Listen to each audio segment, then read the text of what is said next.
അങ്ങനെ സേലം സ്റ്റേഷനിലെ കറക്കൊക്കെ കഴിഞ്ഞിട്ട് 9:40 നമ്മൾ ട്രെയിനിൽ കയറി കൂടിയിട്ടുണ്ട്. തിരുപ്പൂരൊക്കെ എത്തിക്കഴിഞ്ഞാൽ ഇതൊക്കെ സ്ഥിരം കാഴ്ചകളാണ്. അപ്പൊ അവിടേക്ക് വായി നോക്കിയിരിക്കുകയാണ്.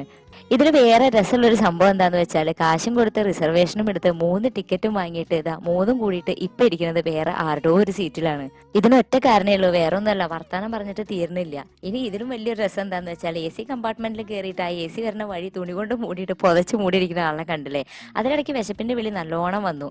ഒപ്പമുള്ളവർ പറഞ്ഞിട്ട് കേട്ടിട്ടുണ്ടായിരുന്നു സ്വിഗ്ഗി വഴി ഓർഡർ ചെയ്ത് കഴിഞ്ഞാൽ നമ്മളെ സീറ്റിൽ എത്തിച്ചു വരുന്നത്. അപ്പൊ ഇന്ന് ഞങ്ങൾ അങ്ങനെ ഒന്ന് ഓർഡർ ചെയ്ത് നോക്കി. നല്ല റാവുത്തർ ബിരിയാണി. ഹോസ്റ്റലിൽ നിന്ന് പുറത്ത് ചാടിയിട്ട് ആദ്യം കഴിച്ച മസാല ദോശ അലിഞ്ഞു പോയതാണോ എന്താണെന്നറിയില്ല. എന്തായാലും വിശപ്പ് കൊണ്ട് തന്നെയാവും. ബിരിയാണിക്കൊക്കെ ഒരു പ്രത്യേക ടേസ്റ്റ്.